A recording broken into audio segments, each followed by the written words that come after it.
Join Doctors Savanah Craig and Ronnetta Sartor as we navigate life beyond graduation. Real conversations about forging our own paths in our early years in our careers. There's a reason it's called practicing dentistry. Hello and welcome back to another episode of Beyond Graduation with Savanah Craig and Ronnetta Sartor. So today we're going to be talking about transitions. Can be a wide open topic. So Ronnetta, I'm going to kick it over to you.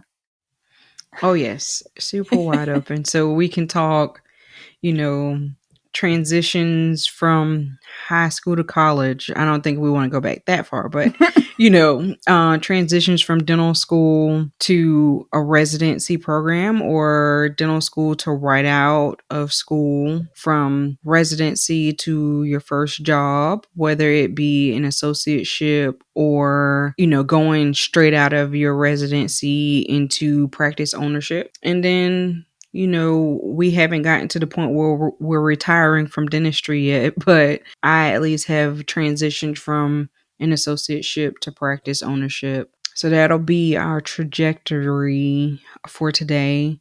Savanah, what would you say your transition process was like? Because, you were in a different state and everything too. So that transition process from dental school to residency and beyond.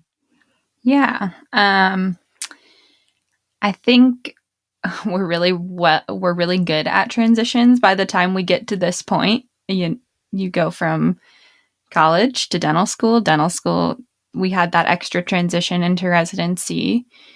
So going to residency wasn't as bad of a transition because you had built-in friends, you had built-in co-residents. We were super blessed that the Columbia dental community is so tight-knit. Obviously, that's how I met you. I still have past residents or people I met at the Columbia Dental Society that I'll text about things, and our attendings did a really great job about embedding us in the community. So those friendships and mentors are still there. And then coming back to Columbus wasn't so bad because I had already built that community before I left for residency. But the biggest transition I felt was leaving the academic schedule. We even felt those moments of your body just wanted Christmas break in residency and it didn't exist for the first time ever. And then now in my associateship, right, we have some holidays off and those sorts of things, but the schedule is really what you make of it. So having to put that thought into when we're taking vacations, when we're taking time off. Christmas and New Year's are on Wednesdays this year, so it's super weird and just there's a lot more freedom, but a lot more thought you have to put into life things now in this sort of transition period. And then I think the other interesting part was just transitioning patients. I kind of had geographic success in dental school. You only saw patients for 2 years. Residency, you only saw them for 1 year. And now I'm coming up on a year in my associateship where I'm starting to see recalls and things, and it will be very interesting, hopefully, to stay in this associateship for a while or wherever life takes me, but to be able to see some of those patients more long-term than I ever have is stressful, but cool. What was the transition like coming into your associateship? Like, was a letter sent to the patients? How did the patients know that Dr. Craig was going to be there? That's a really good question, and I don't honestly know the answer. I think I just showed up, and we just divvy up new patients and those sorts of things. The one transition I've been a part of was one of the long-standing doctors. She owned the practice for a long time, and then my boss bought her out, but she stayed on as an associate doctor for, I think, 5 years, retired back in May. And so a lot of her patients have transitioned their care to myself and some of the other doctors who are still there. And it's been really interesting to watch those patients have to get used to that transition. They had saw her for 20 years. Mm-hmm. And it can be really, I'm sure, really hard for those patients, but it's also very stressful for me to come in. Obviously, I'm young and I'm newer, and whether they realize how new I am in dentistry in general, they definitely know I'm new to the practice. Mm-hmm. So it's been very interesting, and very fun, and thankfully a lot of the patients have been on board with it and like that there's at least other female doctors still at the practice. And I will shout out our hygiene department has been really great about talking us up before we come in for the check and really helping the patients transition to a new provider has been nice. Yeah, I think you kind of brought up a good point. The patients, some of them have been with her for 20 years. I think it's interesting. I know you spoke about it being stressful, but a on the flip side, a good part about it is they've stayed with her for 20 years. So I'm sure in some of those introductory conversations, they've talked about her and talked about what made them stay with her for Yeah. 20 years. So Mm-hmm. I think for you, it's like, okay, you get to know what they loved about her and, in your own way, you know, incorporate that into how you treat those patients. Yeah. That's Dr. Savanah's way, but also, what the patients are looking for in a provider. Yeah. And it's, it has been helpful because a lot of our hygienists have been there a long time. So they know these patients and can give you some clues on, patient X is a little more hesitant to do care. And not that you want to underdiagnose, but perhaps this appointment is me planting the seed. And when I see you again in 6 months, we're going to, or I don't know, not everybody remembers, but hey, it seems on the chart that Dr. So and so recommended a crown here. And I agree with her, and just trying to guide them on this path of, we're not so different, her and I, and Mm-hmm. you're going to be okay. How was your transition when you bought your practice? Did the owner stick around very long, or how did they tell people that you were coming? So we used a third party broker to help Okay. broker the deal. And they were very instrumental into like having steps of like what we should do and when we should do. And so in addition to that, there's a due diligence period when you're going to potentially purchase a practice where you could go in, or you should go in and maybe look at things to see if they are what the seller is saying they are. Sure.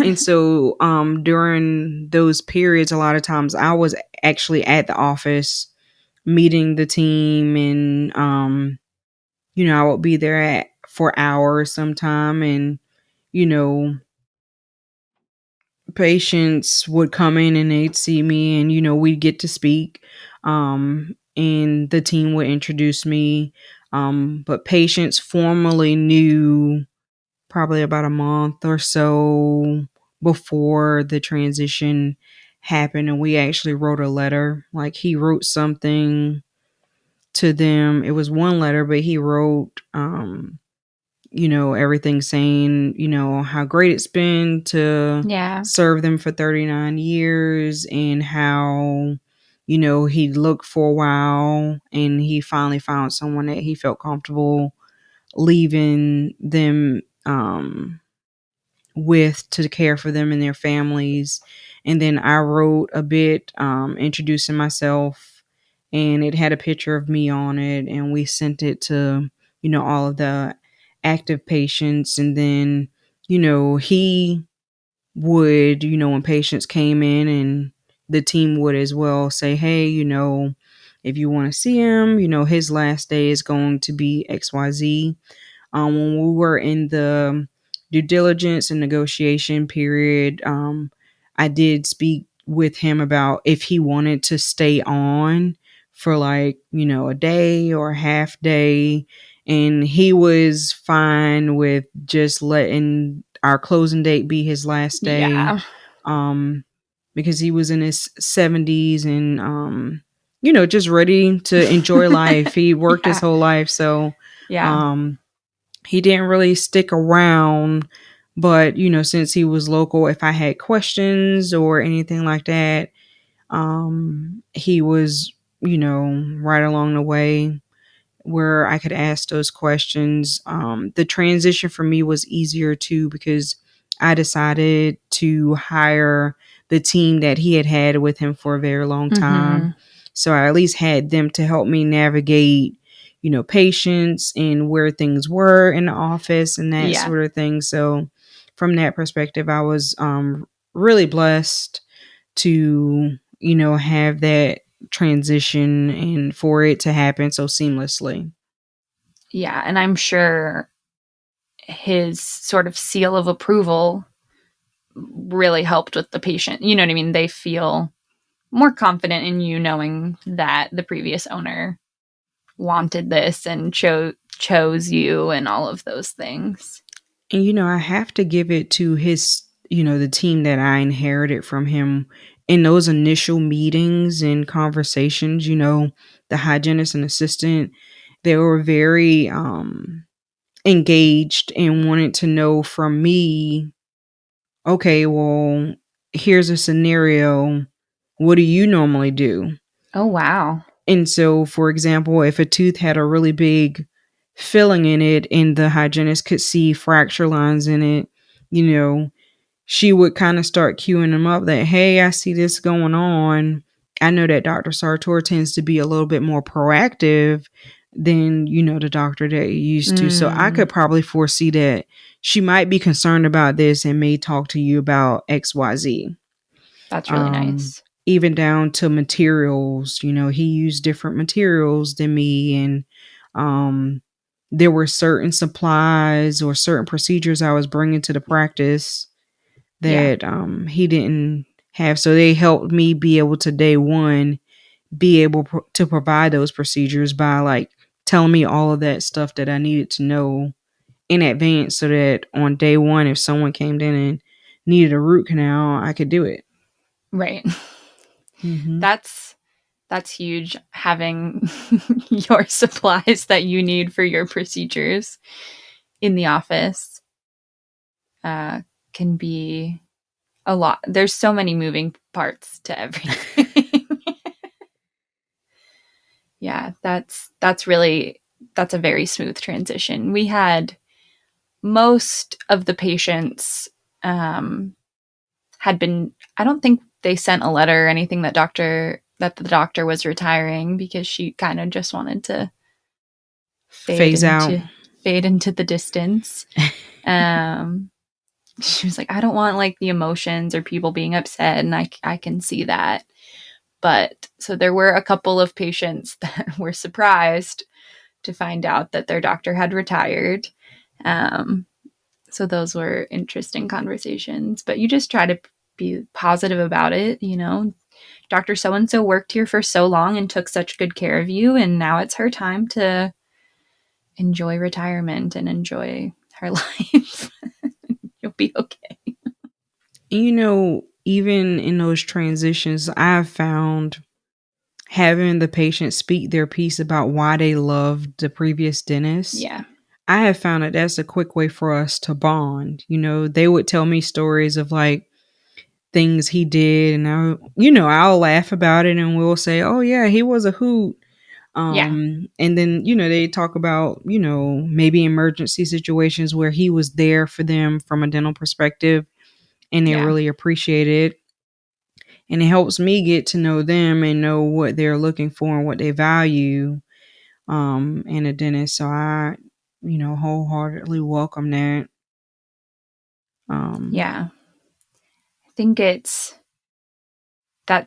sort of the question these days of my boss is opening some other offices and would I want to transition into some of these newer practices? And I like the patient relationships that I've built and I've worked hard over the last year. So I'm not ready to start over and have to transition them to another provider or whatever. So um, patients are can be challenging, but it's nice to have those relationships, and learning as much as you can about your patients really helps in these transition moments for sure. Are you starting to feel, because there was a point in my associateship where I was feeling like it was nothing that the owner had done or anything. Um, but I just felt like, okay, I feel like I've learned everything that this opportunity, has provided me. And I think it's time. You just have a gut feeling when it's time to move on. Have you started um, feeling any of those feelings yet, or you feel like you No, still I think learning? we're still moving and grooving. I feel definitely more comfortable with the flow and who to go to for this, and we've got our feet under us, and I'm really enjoying just stability. Speaking of transitions, we transitioned dental school, residency, back here, there. So we're staying in the same apartment. We're hopefully staying in the same job for the foreseeable future. So it's nice. I'm really enjoying just stability right now. And I think most of us dentists are really type A in terms of personality. So it's like once we've mastered one thing, we're like, okay, what's next? Yeah. What's next? So I'm trying to hold back that part of my personality. it's a that what very good point. that At some 7 year point, itch or whatever. you said, It was funny. Were booking out into the first of the year, and we were trying to coordinate a hygiene visit or something, and the schedule was open for all the other doctors and not me. And I was like, am I being fired? uh-oh. Why is my schedule not open in January? And the hygienist and I were both just looking at each other. So I said, let me go ask the office manager. And so I went in and I was like, do I still work here come January? She was like, oh, this was totally an oversight. I'll open your columns now. I was like, all right, okay. That's how you tell me Scary, right? to leave. Just waiting until I tried to schedule some 6-month recalls and I couldn't. That would be a I bad way think to that find brings out. up a good point though. Um okay, you froze for a minute. Oh, So I sorry, I'm guess back. okay. Well, I think that brings up a good point too, like in terms of transitions, like as humans we hate change. Yes. And we are both talking about situations that we were in good places and ready to move on, but it brings up a good point of transitioning in those times where you might not be quite ready, but you have to for whatever reason. Mm-hmm. What advice would you have for those scenarios and being okay with moving on, even if it may not be your choice or first choice? If they just never open your schedule for the next year. I think you and I, because we, read so many self help books and are always looking for growth, I think trying to find the positive in the opportunity as best as you can, and knowing that somehow everything will work out in the end, even if in the midst of the transition it's stressful or not your favorite thing. You just sometimes it's inevitable and you just have to do it. So make the most of best. it. Yeah. Mm-hmm. Jinx. And that's what we sort of tell the patients too when they're transitioning care or your dentist is retiring, right? You really don't have a choice about this. So let's you and I have the best experience we can. And if I'm not the right doctor here for you, then you can see one of the other docs at your next hygiene visit. And I think that's ties into what you were just saying about the transitions that maybe you didn't want so much. Is not every opportunity is for you, and that's just opening a door for something else. And it's, I believe that in everything we go through in life, there's something to learn from it. Mm-hmm. Even if at the time we're not ready for a lesson. Yeah. And so I think to your point, with transitions in general, the best thing to do is try to embrace it as much as you can and get the most out of it, and encourage your patients or find ways for your patients or anyone that's involved in a transition with you to make the most of that experience. For sure. Let us know about some of the transitions you all have been through and what that's been like.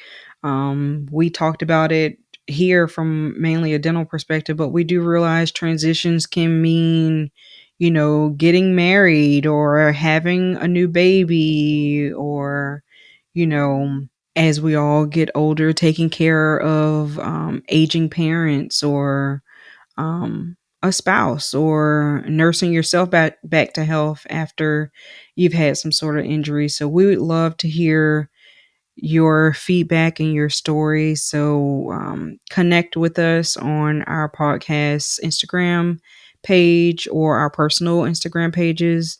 You can find me at Dr. _Sartor. You can find Savanah at Savanah Craig DDS.